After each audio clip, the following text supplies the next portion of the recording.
us about you and your dive career and where you started.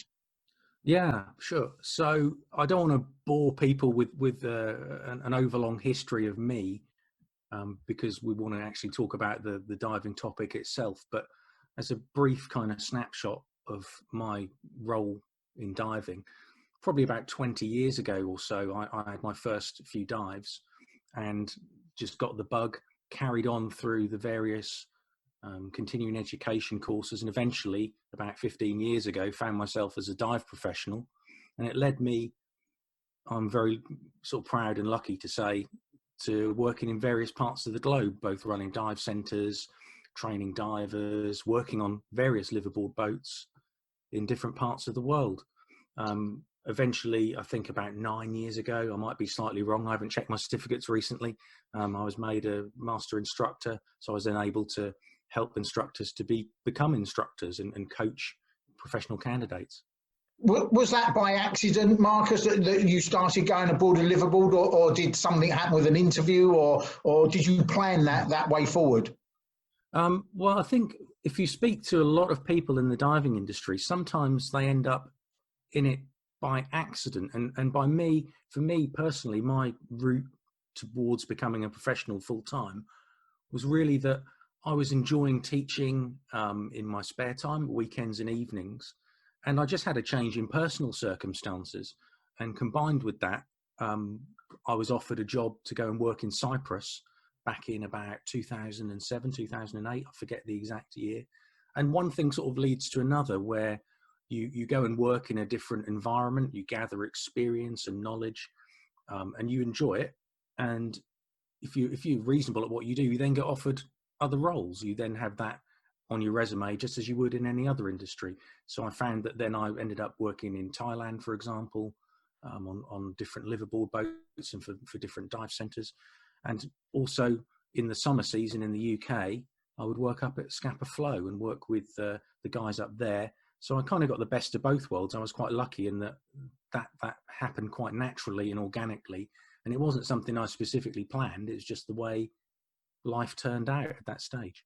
Okay, Marcus, so how many dives have you done? Difficult to put a precise number on it. Probably around 4,000, I'd say, give or take a few hundred.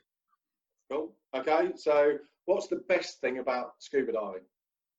I think it's the opportunity to see some of this amazing marine life and history of wrecks firsthand with your own eyes and in your own time. I think it's amazing. Brilliant. So what's the worst thing about scuba? That you have to come up usually. You normally, the laws of physics and your gas consumption mean that, after an hour, normally time's time. So being able to, it'd be nice to go down and just disappear for like a morning, wouldn't it? And just go. Yes, that would be fantastic. Jim. Okay, so I kind of know the answer to this question, so I've adapted it slightly. The question is, what's your favourite UK dive site? But we're going to say, what's your favourite UK dive site excluding Scapa Flow? Oh, that's not fair. Well, leaving Scapa to one side, I've had some great dives on the Farne Islands. If you rewind a decade or two, then when I was starting out, I think that's a great UK site when the conditions are good for someone who's new to UK diving, because there's a good variety there. Some of it is, relatively shallow, where you're in the kelp with some seal interaction. And similarly, you've got the same thing somewhere like Lundy Island, which is off the coast of Devon.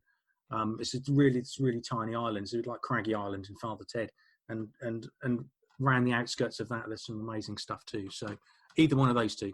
So then, what's your favourite overseas site, Marcus? Well, there's lots I'd like to go to, but Kotash Eye Pinnacle, Simolan Islands, love it. My favourite, always. Okay, bucket list dive? Galapagos. I can't afford it. If anyone wants to set up some crowdfunding to send me out there, I'll be very grateful. And I'm willing to be your buddy as well. Oh, yeah. And I'll bring the camera. Okay. So, sharks or dolphins? Sharks, always. Yeah, good answer. Yeah. Okay, so favourite wreck? SMS Colne, Scapa Flow. Interesting. I look forward to the Scapa Flow section later. Favourite wreck he's just done. Favourite bit of kit and why? Oh. Probably my dry suit, I suppose. I think they're much maligned by non-dry suit users, and I wouldn't have been able to do my job without it. Yeah, I love dry suits. So Yeah, we're both nodding in the background there. Yeah. Okay, so if you could have one more dive before you leave this mortal coil, who would it be with? And you can't choose me. Who would it be with? Yeah. It would be my partner, Fern, obviously. Obviously. Good answer. She's listening, isn't she? Yeah. Yeah. Most memorable dive, Marcus?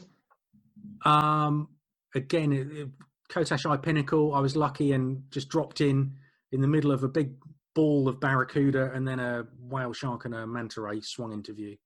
Oh, how bad. Okay, so most forgettable dive. Well, I've forgotten it. His answer. I don't know. There are some sites that obviously when you're working you do to death because you're training and doing tri dives at them. So one of those, I suppose.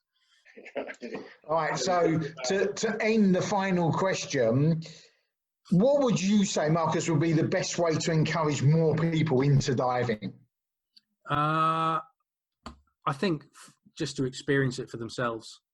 I think if it was offered as kind of a free experience, and that's what happens a lot abroad. You see people in hotel swimming pools doing little taster sessions. So I think that you can watch as many TV shows as you like, but when you first breathe and blow some bubbles underwater, that's a game changer for most people. Yeah, I agree. Yeah. Got started.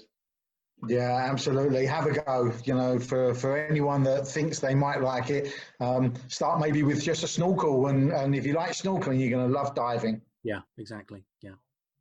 Yeah. So brilliant. Okay. So to wrap that up, thank you very much, Marcus. We really appreciate you coming on.